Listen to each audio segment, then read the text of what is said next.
author, columnist, editor-in-chief of LibertyNation.com, talk show host, and conservative policy advocate. We dismiss history at our peril. Liberty Nation Radio with Mark Angelides. From domestic fraud to international oppression, we're talking about it all on this week's Liberty Nation Radio. I'm your host, Mark Angelides. Please remember, Liberty Nation Radio is a product of LibertyNation.com. You can access podcasts, breaking news analysis, and a range of biting and brilliant shows to whet your appetite for freedom and your fondness for the great American Constitution.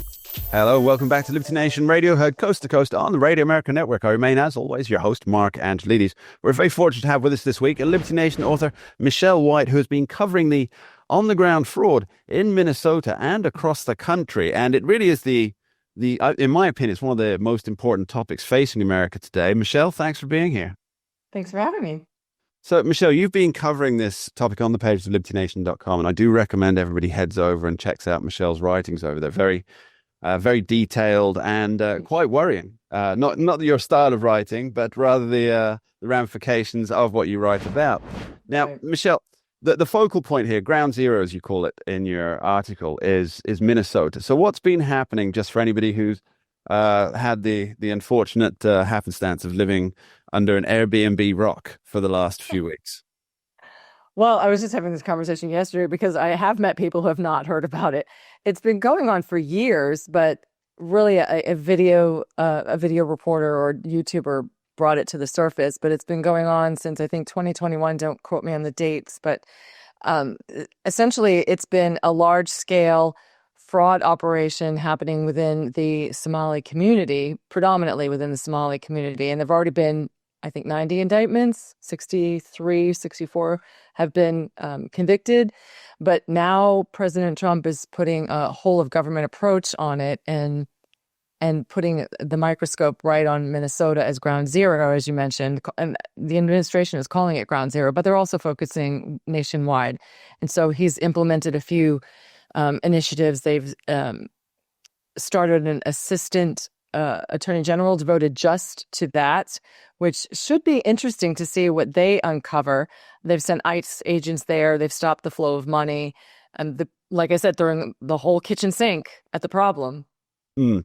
Yeah, it is really just the tip of the iceberg, though, isn't it? So what we've seen with, and you're right, it is the focal point of it has been the Somali community in Minnesota. But I think what it really comes from is the amount of federal money that gets sent to various states, blue and red states, right, but then goes out to all of these projects that sound great. And I think that's the key aspect, isn't it? So the people who are responsible for saying, yes, we approve this grant, yes, we approve this payout to the various organizations, is that it looks good on them when they say, you know what, I've helped in funding daycares for working parents. I've helped in funding clinics for children with special needs. I've helped in, doing healthcare clinics for underrepresented communities. And it's great. It goes on the resume, and all the people responsible for rubber stamping these cash layouts in the millions and billions of dollars, they get to feel good about themselves. They get to talk about it at their cocktail parties. And they get to go to all these other NGOs and say, hey, look at the grants that I approved to these good, worthy causes, of which you are also a supporter. And it's I want to say it's almost like an incestuous system of fraud. Yes. And I think people don't realize that there's this spigot of taxpayer cash that goes to all these places, but then is administered directly outside of federal and state governments into the NGOs, and you never really get a good accounting of these things, as recent reports pointed out, didn't they? So, do you? I believe President Trump has ordered a suspension of funds to certain areas, but that's already been challenged and shut down. Is that right? I don't know if it's been challenged yet. Sorry, I don't have that detail. The last I read was that DHS has stopped all funding until they can prove where it's going, which should be a no-brainer. And what you said is correct. However, where was the oversight? How do you get a government check, any kind of government check, and there's no oversight? Now, that was going on during Obama's, no, that wouldn't have been. That would have been, if it goes all the way back to 21, that was Biden's administration. I don't know if it goes before that because, it's years before they're caught. So if the first person's caught in 21, who knows how long it was going. But the fact that well, there's speculation that Walz did know about it because how do you not? How do you not know billions of dollars? Never attribute to matters where you can put down to incompetence. But of course, in defense of Governor Tim Walz here, he's and it's a good defense, and it's probably one he'll use if he ever ends up in court over these things, or his lawyers have to write letters back and forth over these the massive amounts of fraud that have been uncovered. Is that he can say, well, I'm the CEO of the state, and I'm not the administrator of the state. I'm not rubber stamping checks. I'm not the HR department. I'm not the accounts department. And it's a fairly solid defense, isn't it? Don't give him a defense. You're giving him a defense. Don't do that. But if you're living in a bubble, maybe, but especially if you're living in a blue state, it is incestuous, like you were just talking about. There's no way he didn't know. And there are posters on X whose names we don't know because they're part of an organization, part of one of the state agencies who've said they were threatened by the administration. Now, we don't know who in the administration, but they were threatened by the administration for being whistleblowers. So they had to know.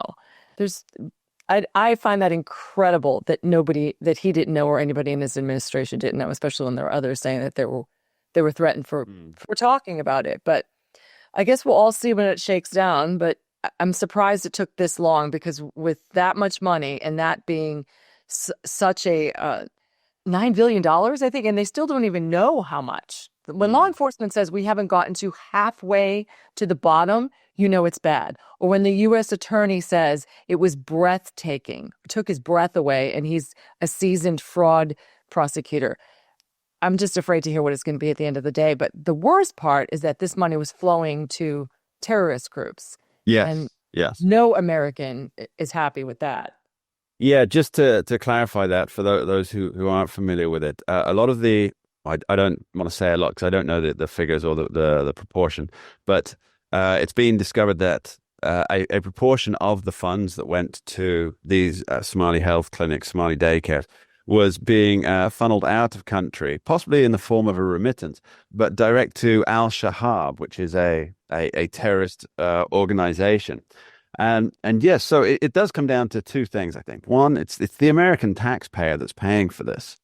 And number two, the responsibility of government is to be a good steward of those tax dollars. And if there's no oversight or accountability, as you pointed out earlier, it's really quite shocking that there's a disregard for the money that people work for and then let's be clear, are forced to pay in taxation. Try not paying your taxes and see what happens. Right. That's enforced quite literally after multiple series. That's enforced through the barrel of a gun if you keep refusing to comply. Right. And so this money that you're being forced to pay through your taxation and then not even being good stewards of it. And it's kind of insulting to everybody who puts in work from, is it January to mid-April? Is that the standard amount that you're paying in your tax? You're working these months for good old Uncle Sam, and that money's just being wasted or worse, spent on things that could ultimately prove a deadly harm to you or other people.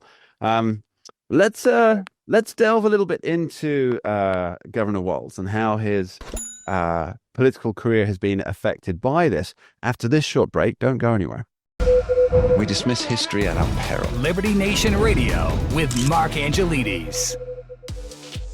Andrew back on Liberty Nation Radio. I continue being Mark Angelides, as always, and we're continuing our conversation with Liberty Nation author Michelle White. Thanks for sticking around, Michelle. Now, earlier in the show, we were talking about the huge level of fraud that's taking place in Minnesota and across the country. But now I want to talk more specifically about the politics of it and I guess the accountability factor here. So somebody who oversees a massive amount of fraud and does little or nothing to stop it, or is and this is entirely possible, is completely ignorant of it, showing a certain level of incompetence there. There's got to be, well, there should be some level of redress for that. And with Governor Tim Walz, it's quite notable that he had intended to run for an unprecedented third term as governor of the land of 10,000 lakes. But then, at the end of, well, as the spearhead of this level of fraud came about, he decided that he's not going to run for governor again. But for me, Michelle, that's where it gets quite interesting, because you have Amy Klobuchar, senator from Minnesota, making the rounds. And although she hasn't declared yet, there's a lot of chatter that she might go for the governor's mansion, which means if she wins in 2026, November 2026, and of course Tim Walz will be backing her, she could appoint Tim Walz to the Senate. Now, there's chatter about that. I don't know how realistic it is, but it's enough to make me think that this there's a merry-go-round with the swamp protecting itself. Your thoughts? Right. Don't forget there's Kristen Robbins also running, who may win after all this has happened. There's a lot of outrage on the ground, and she has a very good case for winning, even in a blue state. So maybe they're not giving her enough credit. But yes, the swamp does protect itself, and it's really disgusting to think that they've calculated it that far. But there've been videos that have come up on X, and you've probably seen them, of him talking about childcare in the debates. So it's almost like he was either giving himself away, like the telltale heart, or he was protecting himself in the future. But why would you throw that out there if you knew it was going to come under scrutiny in about a year? So who knows what he was thinking? I don't want to get inside the head of Tim Walz. No, nobody really wants to know what Tim Walz is thinking. I think that's something all Americans can agree upon. So we have this situation where, just to drill down on the dates of, around, so Tim Walz's tenure as governor is up in November 2026, this year. Amy Klobuchar won her Senate seat in 2024. So there'd be 3 to 4 years left for whoever the new governor, assuming that is Amy Klobuchar, and she has a very good chance. I think she won. I mean, she's ran 4, I think 4. It's 4 Senate, yes, four Senate races, and she's had a really good margin each time. I think the most recent one was 16%, just off the top of my head. I might be wrong on that. And although that's a dwindling margin, that's still a pretty, she's well known. 16% against her Republican opponent. She's got a better than average chance of securing the governor's mansion in 2024. Plus, she's not tainted by internal state funding issues. Now, she may be tainted in some people's minds by other things that she's done in the U.S. Senate, but these allegations and convictions of fraud, they haven't really touched Amy Klobuchar, have they?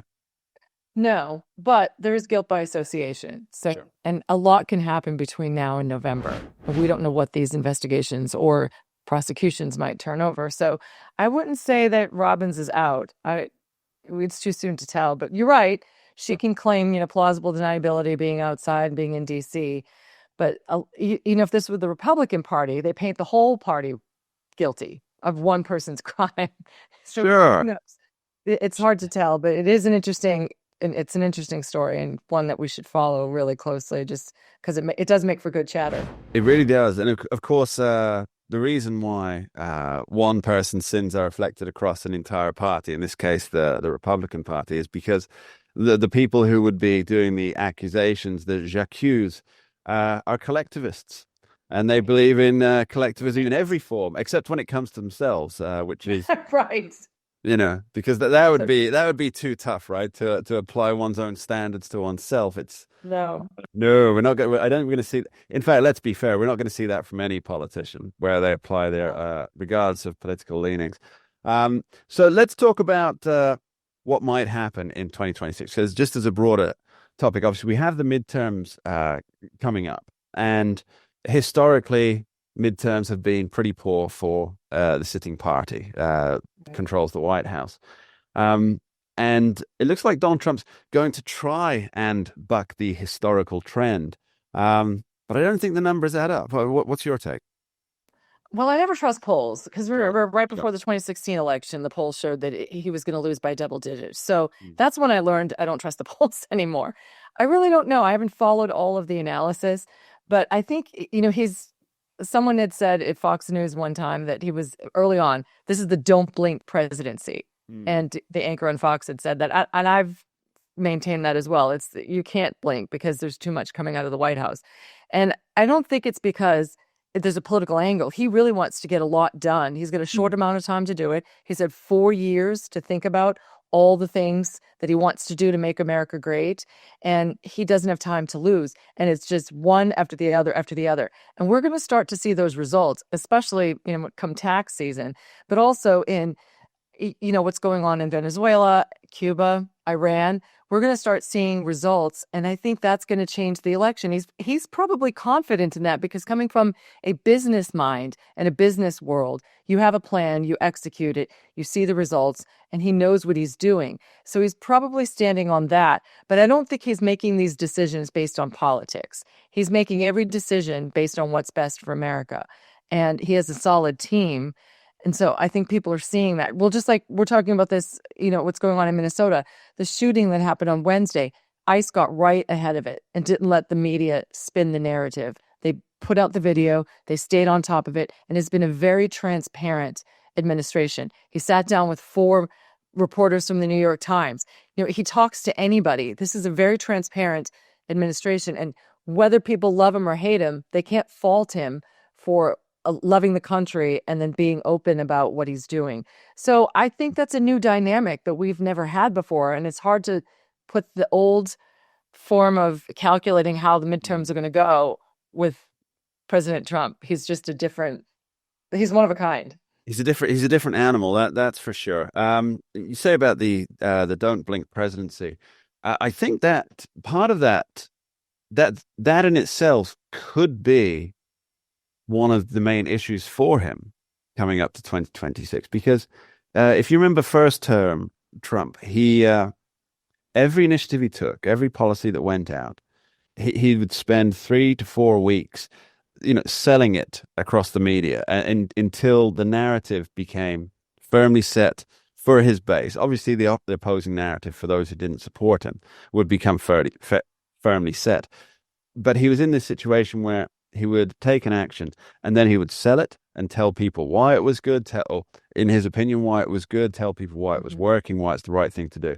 And that had time to seep through to the national narrative. But with this don't blink presidency, he's taking actions and then he doesn't have time to sell it. And so he's on to the next one. And so I feel that what that means is that those who would take the narrative for their own ends, as obviously Trump was doing for himself in the first term, they have a stronger position to turn the narrative to what they want because Trump's busy doing, running the country and any number of different things. Michelle White, thanks ever so much for joining us. Thanks for having me. We dismiss history at our peril. Liberty Nation Radio with Mark Angelides. And welcome back to Liberty Nation Radio, heard coast to coast on the Radio America Network. I continue to be Mark Angelides. We're very fortunate to have in the studio with us today Liberty Nation's national security correspondent, Mr. Dave Patterson. Dave, thanks for coming back. It seems that each week we have to drag you in because there's some geopolitic issue taking place. And I guess the one that we really want to talk about this week is Iran. Yes, it's there. Yes, suddenly Iran is, front page above the fold, and but it's very interesting that unlike the previous 2022 uprising, which was over women's rights, this one has an economic context to it, and you might remember that the Green Spring in in the north of Africa also was about economics. And the toppling of Egypt's leader was about economics. The price of bread and milk and staples had gone so high that nobody could afford them. And the same thing is happening in Iran. Yeah, it's interesting, isn't it? Because as you say, 2019 there was protest over women's rights. Now, Iran since 1979 has not really been the bastion of anybody's rights, let alone women, for that matter. And so the idea that some cultural or moral issue might lead to a downfall, it was almost, it's kind of unthinkable, really. But when it comes to, I can't eat. I can't eat because what the government's doing is making a loaf of bread too expensive for me. I mean, that's an impetus there. Absolutely. And it's, I mean, the real, which is the currency, is now about 1.4 million to the dollar. And so the inflation rate is just horrendous. And that's the About problem. 40%, I believe. About 40%. Yeah, exactly right. Yeah, for anybody who's wanting to put millionaire on their profile, just go and buy a couple of bucks worth of reals. You could then rightly claim I'm a millionaire in certain currencies. So we're recording this early in the week, Dave. And so things might change between now and when the show airs this weekend. But what do you think the governmental reaction in Iran is at the moment? Because it's a government that's used to protest, and it's always been very heavy-handed in shutting those down. Do they think this time is different? I think they do, and because of the heavy-handedness with which they've dealt with the protesters. I mean, the number of protesters killed, varies depending on who you talk to, and the human rights advocates say between 500 and 544 of the protesters have been killed. That number is much inflated when you talk to protesters on the ground.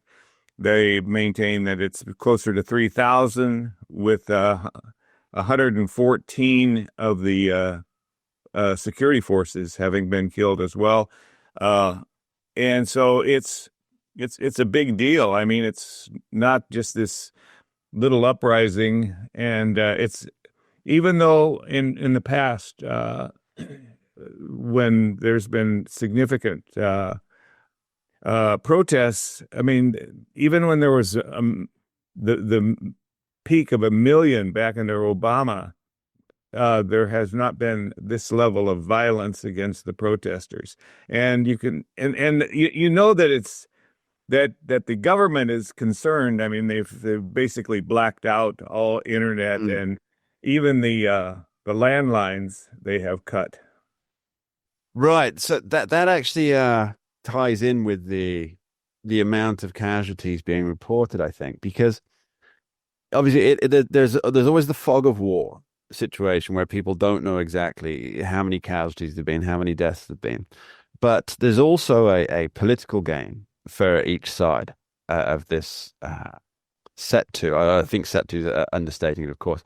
But it behooves the Iranian government to keep that number of protesters as low as possible, killed protesters as low as possible. And it behooves the people who are trying to ramp up international support for their cause and their protest to inflate those numbers as much as possible. And we actually saw that.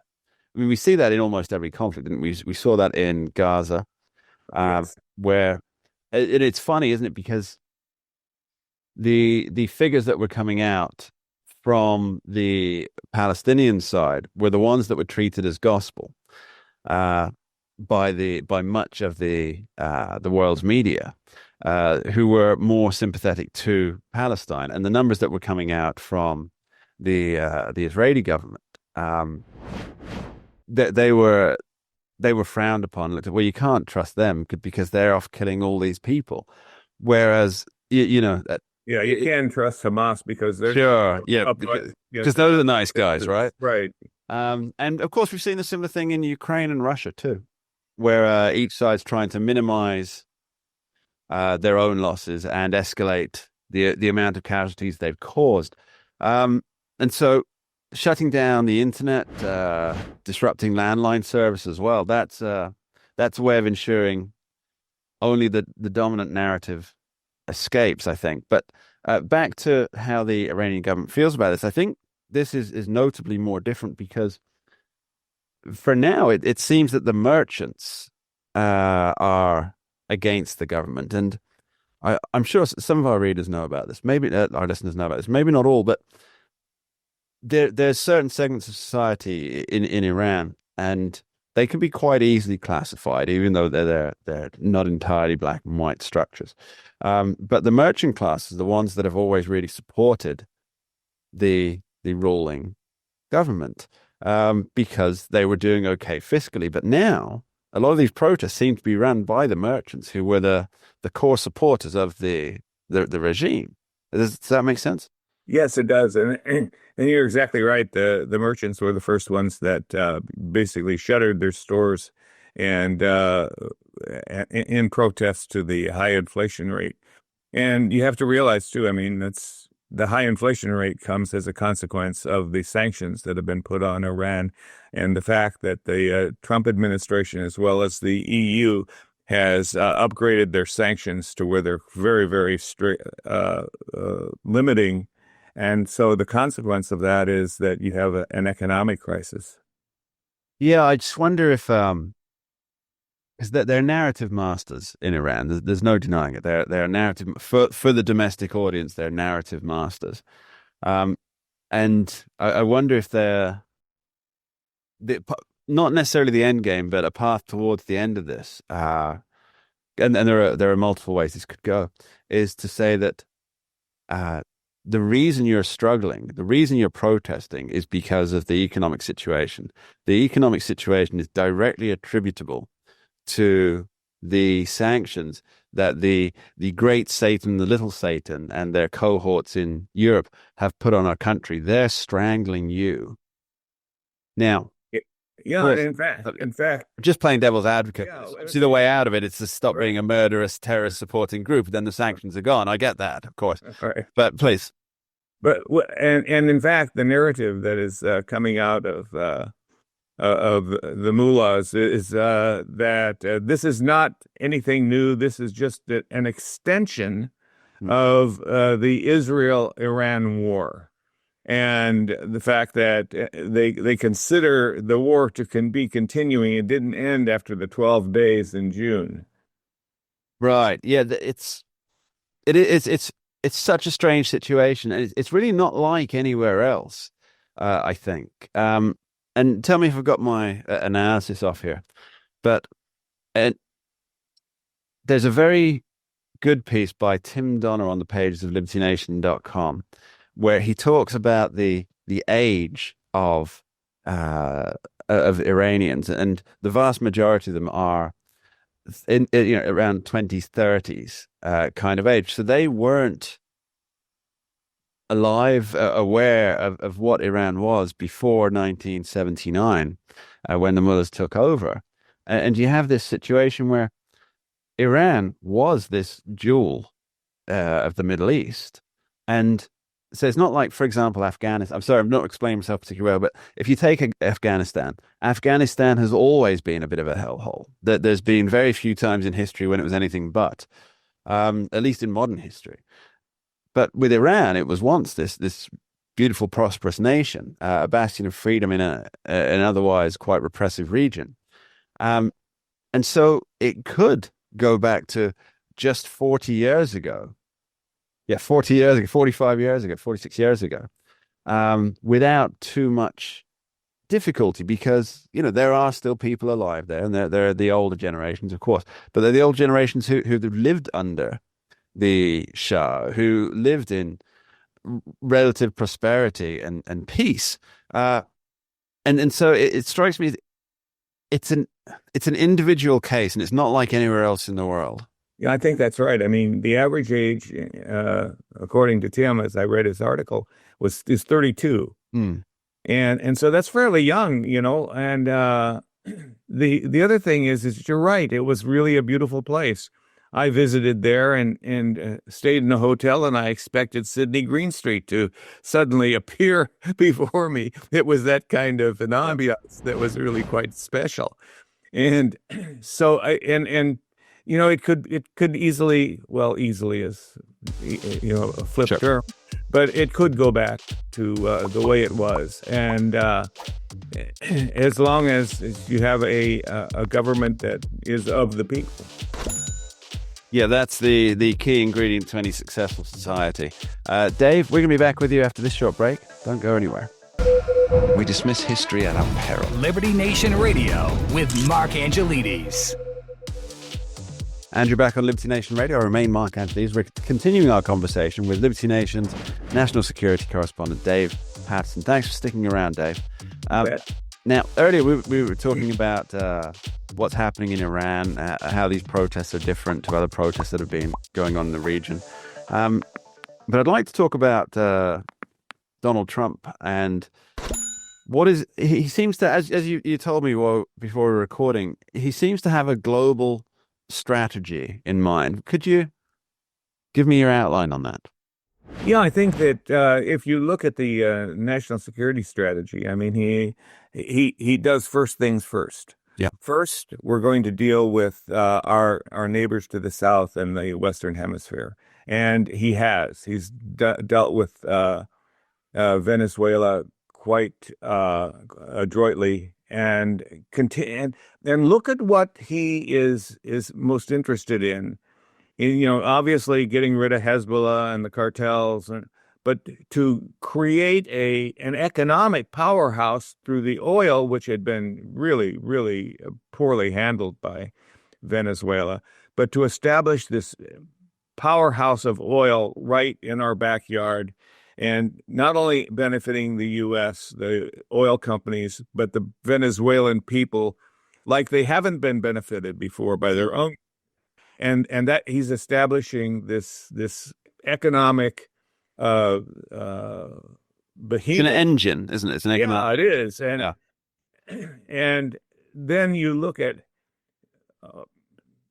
he obviously is happy that the sanctions have worked in Iran, but he wants Iran to be part of the global community, part of the economic transaction community. And so that's where his head is. And I think that this idea of economic transactions is part and parcel of his goal and objective for the U.S. in the globe. Yeah, there's a couple of points on that, isn't there? That it definitely seems to be an economic engine to drive bringing outsider nations into the global community, and we definitely saw this with Kim Jong-un during the first Trump administration, where he went over to Korea, and for all intents and purposes, they were as friendly as one can be in those situations. They seem to be building a relationship, and I think if it weren't for the Russia-Ukraine war and then China getting involved on Russia's side in that, and because of the China-North Korea relationship dragging North Korea along into that as well, I think there would have been a lot more in Trump's first year of his second term in terms of building bridges with North Korea. But he's the America First guy, and I can see why you'd want to maybe deal with illegal immigration and the massive influx of drugs at the source in Venezuela. Mm-hmm. But it's a little harder sell, isn't it, to his base to start getting involved in Iranian affairs? Well, I don't think so. I think it all has to do with the United States and its economic prowess. And you notice that in all of the peace deals, it hasn't been peace for its own sake. Sure. It's, if you don't have peace, Thailand and Cambodia, we will not trade with you. Mm. If you do not have peace, Azerbaijan and Armenia, we're going to cut you off in terms of trade. It's always a trade issue that he uses his leverage in order to drive to a peaceful solution on these conflicts. And he's essentially doing that very same thing in Iran with the sanctions. If you do not come in peacefully into the world community, it's going to be really, really bad. And that really, really bad is manifesting itself in terms of the protests. It's actually, you put it in that way, and it reminds me of what happened in Europe so many years ago, where obviously there was the two world wars, and the liberals at the time came up with this idea. Well, if we're so, in fact, this was like 1890. I think this idea was first put out. I can't remember the name of the book, but it's something to do with the end of war, as in there can be no more war because we're all economic trading partners now. Our economy is reliant on yours, and this was a very big liberal idea. After the First and the Second World Wars, that the closer we are in economic unity, that the more we have our hands in each other's fiscal, governmental pockets, the less likely we are to go to war. And it seems that Trump's enacting that, but he's doing it without the full-throated support of the global community he's essentially representing. Because, and let's be clear, the heads of the global communities around the world, they don't like Donald Trump. They may respect him, but they don't like him. And so they can't seem to give support for something that they would like to be doing themselves. Yeah, I think that they would have basically they would have a case if it weren't for the fact that the United States is the greatest economy in the world. And so he has that as his leverage. And no one actually, in terms of their economies, comes close. And China has its own problems. But the United States continues to be the world's really economic engine, and so he uses that as leverage in order to get what he wants. And the more peace that breaks out, actually. I love that term, an outbreak of peace. Yeah, yeah, we've had this dangerous outbreak of peace. The more that happens, the more opportunity there is for the United States to increase its capacity for economic leverage. Yeah, I can see both sides of the argument here. One being that Donald Trump's using what America is best at, which is being the driver of the world's economy, to force peace and save lives. And I get that. And then there's also the other side where, if it's not within our borders, we shouldn't be doing any of it. How do you think, on your scorecard, how do you think Donald Trump is bouncing on that line? The MAGA community says that he's moving away from what he had previously said, that no more wars. The United States is not going to be involved overseas in any conflicts. But the fact is that there's a reality to the way in which the world works, and what he's doing is he's creating an environment where, excuse me, he can be true to the case he made to the MAGA crowd, because as long as there's conflict, you can't ignore it, and especially when it is something like Iran, where you have the people who have been oppressed for these many years suddenly trying to break out of the oppression. You can't just ignore that if you're the United States. Dave Patterson, thanks ever so much for being with us. Thank you, Mark. And that's about all we have time for on this week's edition of Liberty Nation Radio. I've been your host, Mark Angelides. I'd like to thank our guests today, Michelle White and Dave Patterson, and of course, thank you, the listeners at home, for taking the time to tune in. Please remember, Liberty Nation does not endorse candidates, campaigns, or legislation, and this presentation is no endorsement. We dismiss history at our peril. Liberty Nation Radio with Mark Angelides.